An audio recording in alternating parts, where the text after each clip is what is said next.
One would just be simple. What would you say to a student in high school planning to make science, especially physics, a career? I'd say go for it. I would say you do physics not because it's easy, but because it's hard. Ask around your school. Most people are taking classes when you have the option to take one class or another. Most people, from what I've seen, are taking classes that they have judged to be easy so that they could get a high grade. Biggest mistake. So that they can graduate with a high GPA. Because the system of education rewards high GPAs, but the system of life rewards tenacity, rewards your urge to tackle something you've never seen before and succeed, and even if you don't succeed, to have in that tenacity, to have the energy to go back and try it again. Knowing how to fail. These are things that the most successful people have going for them. So I would say take classes because they're hard, not because they're easy. And for every hard thing you accomplish, you ascend a pyramid. And every next rung that you ascend, you look around and there are fewer people at that level. That's what it means to do something that's hard. Fewer people can do it. That's what President Kennedy said on the way to the moon. We choose to go to the moon not because it's easy, but because it's hard. Only by doing hard things do you ever distinguish yourself from others around you so that an employer can say, hey, look what you've done. Look what you've accomplished. I want some of that. It's really hard to sell kids on math and science. It's really easy to sell kids on cigarettes. Would it help if we made science illegal? There's another way to make science interesting for people. First of all, we are born scientists. When we're born, we wonder what's out there. We begin to wonder about the sun, life, the stars, what makes the oceans, the weather. We're born scientists. And then something happens. When we hit the danger years of junior high school and high school, that's when it's literally crushed out of us. Those are the worst. Every little flower of curiosity, said Einstein, is crushed by society itself. Because we have to learn all these facts, figures, memorization, we think that memorization is science. And that's not true at all. My daughter had to take the Regents exam once, and she had to memorize all these facts and figures about minerals, crystals for a geology exam. Nowhere did I see the true driving force of geology, which is continental drift. That's the organizing principle for all of geology. And yet the exam was memorizing all the names of the crystals and the minerals. And then later she comes up to me and says, Daddy, why would anyone want to become a scientist? That was the most humiliating event in my entire life. I felt like taking that book and ripping it apart, because that exam was crushing curiosity right out of the next generation. And then we wonder, hey, how come people are not more interested in science? Duh. I have a hypothesis. I didn't do the experiment, but it's not good enough to only be smart at something or to score high on an exam. At some point, you have to step away from the exam and say, I have a new thought that no one has had before. And it's not a thought that you told me to regurgitate on this exam that you just wrote, because it's a thought that no one has had before. And how do you get those thoughts? You get those in irreverent cultures. Possibly that has delayed our collapse because it is out of the environment of not regurgitating what someone else has learned in their lifetime that allows you to make a discovery that no one else has made before. You think there are too many tests? We give kids too many tests? I think we put too much emphasis on what the meaning of the test is. I test people. It's a way to find out what you know. But don't then say, if you don't know this, therefore the rest of your life is screwed. No. No, because go find people who are successful in this world. Find, talk show hosts and comedians and novelists and attorneys, and go get the politicians. Put them in a room and say, how many here got straight A's throughout school? None of them are going to raise their hands. By the way, throw in inventors. Throw in all these people. None of them are going to raise their hand. Okay? So Bill Gates dropped out of college. Michael Dell dropped out of college. those people are not, the success of those people is not measured by how they performed on the exam that you wrote as professor. Because they're thinking in ways that you have yet to think, because they're inventing tomorrow. And the only way you can invent tomorrow is if you break out of the enclosure that the school system has provided for you by the exams written by people who are trained in another generation. First of all, let me say that science is the engine of prosperity.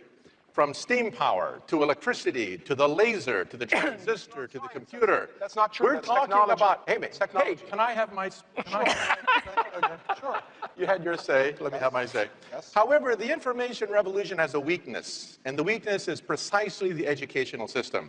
The United States has the worst educational system known to science.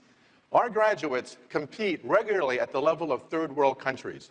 So how come the scientific establishment of the United States doesn't collapse? If we're producing a generation of dummies, if the stupid index of America keeps rising every year, just watch network television and reality shows, right?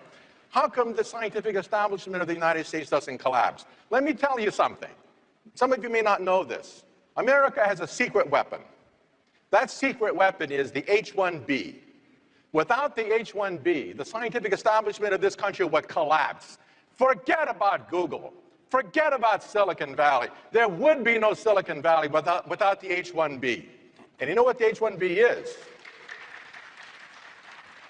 It's the genius visa, okay?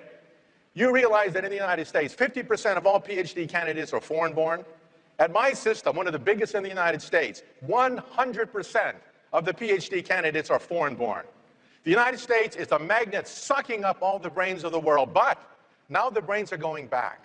Right. They're going back to China. They're going back to India. And people are saying, oh my God, there's a Silicon Valley in India now. Oh my God, there's a Silicon Valley in China. Duh. Where did it come from? It came from the United States. So don't tell me that science isn't the engine of prosperity. You remove the H-1B visa and you collapse the economy. In Wall Street Journal, editorialized against a congressman who wanted to ban the H-1B, saying they'll take jobs away from the American people. The Wall Street Journal said, look, there are no Americans who can take these jobs. These are at the highest level of high technology. They don't take away jobs from Americans. They create entire industries. And so that's why we have an Achilles heel, and that's the educational system. And again, sociology majors are not necessarily going to be the ones determining the future of Silicon Valley, but physicists, engineers. We need more of them, not less. The irony is, I